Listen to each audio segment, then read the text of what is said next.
上回书说到，基德、罗、索隆、基拉联手将大妈打下鬼岛穹顶。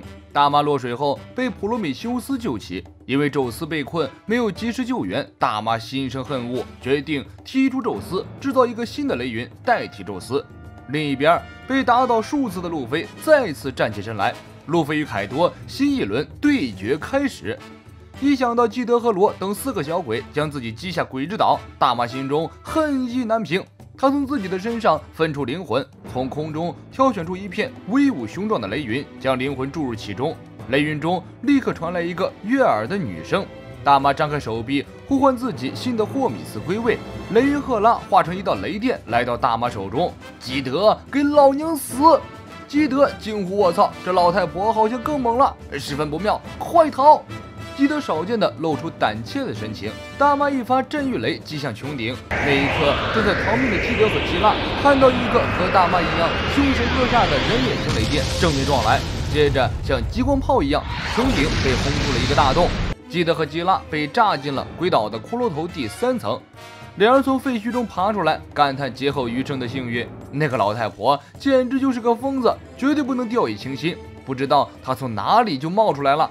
地面突然传出震动，大妈很快追杀过来。不过由于判断失误，大妈径直闯进了基德和基拉所在楼层的下面一层鬼岛2层。基德，你小子在哪里？给我死出来！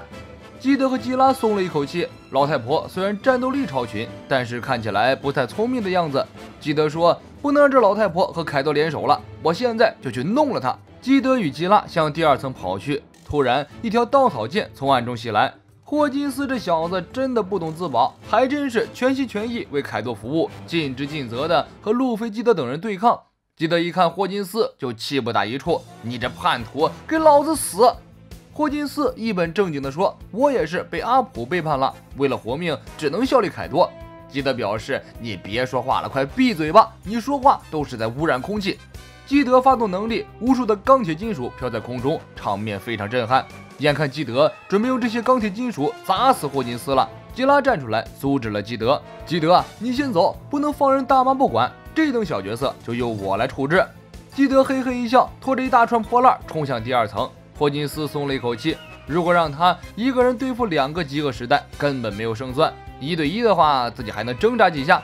霍金斯变身降魔之象，基拉平静地说：“你可真是凯多的一条好狗。”霍金斯说道：“你就别逞口舌之快了，今天你的死亡概率是92%，管好你自己。”基拉反唇相讥：“你自己看看，你的算命准吗？用脚趾头都能算出来。今天这个局，叛徒必死。”鬼岛第2层里，佩吉万正奋力追杀小玉3人。为了发挥小玉的能力，3人正向给付者聚集的表演层赶去。然而，化身脊背龙的佩吉万速度太快，皮糙肉厚，极为抗揍。娜美和乌索普轮番上阵攻击佩吉万，完全无法对其造成伤害，甩又甩不掉，打又打不赢。佩吉万变身人兽形态，跳上小玉的狗子，乌索普和娜美吓得连连尖叫。这种时刻，小萝莉小玉竟然出奇的平静，冷静的让乌索普和娜美趴下身子，然后指挥狗子加速奔跑，一头撞上了对面的墙壁。鬼岛穹顶，路飞放下狠话：“今天必须揍飞凯多。”凯多表示：“你仿佛在故意逗我笑，你那空有气势的拳头能有何用？”路飞握紧拳头，脑海中回想着暴五郎老爷子传授自己流鹰时候说过的话：“不是用蛮力，那是一种可以像看不见的盔甲一样去防御，也可以转化成攻击的强大能量。更上一层的话，缠绕的霸气可以进入敌人体内，化为从内侧破坏的强大力量。不是用蛮力把其他地方用不到的霸气全部汇聚在拳头上。要破坏凯多那层坚不可摧的龙鳞，唯有将霸气注入他的体内。凯多在攻击路飞的时候使用的就是这种缠绕霸气的攻击。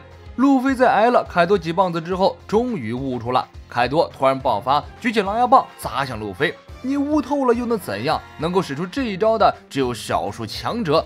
凯多来势汹汹，路飞站在原地一动不动。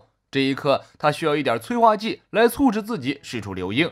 暴五郎老爷子说：“想想你的败北，想想力气耗尽、无可奈何的时候，陷入绝望的时候，力量才会觉醒。”那些被凯多痛揍的画面在路飞头脑中快速回放，接着身体力量就像一朵朵樱花一样突然绽放，全身的霸气快速向2拳和2腿汇聚。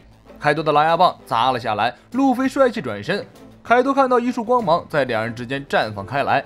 这一次，路飞没有用肉身接下凯多一击，他的流鹰在自己和凯多之间形成一道防御壁，利用这层力量将凯多的攻击直接弹开。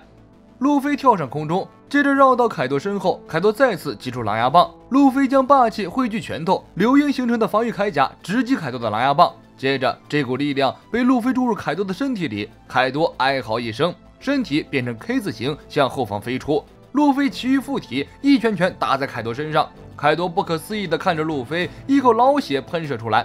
路飞一拳接着一拳，在没有触碰到凯多身体的情况下，将凯多打出内伤。路飞终于掌握了流鹰，自信满满。他对在一边观战的罗说：“谢谢你们保护我，你们到下面去吧。无论发生什么，我都会赢过这家伙。”把这句话传达给大家。本期内容就是这些，路飞逐渐被凯多逼上了强者之路，让我们期待路飞的5档形态吧。小伙伴们，我们下期再见。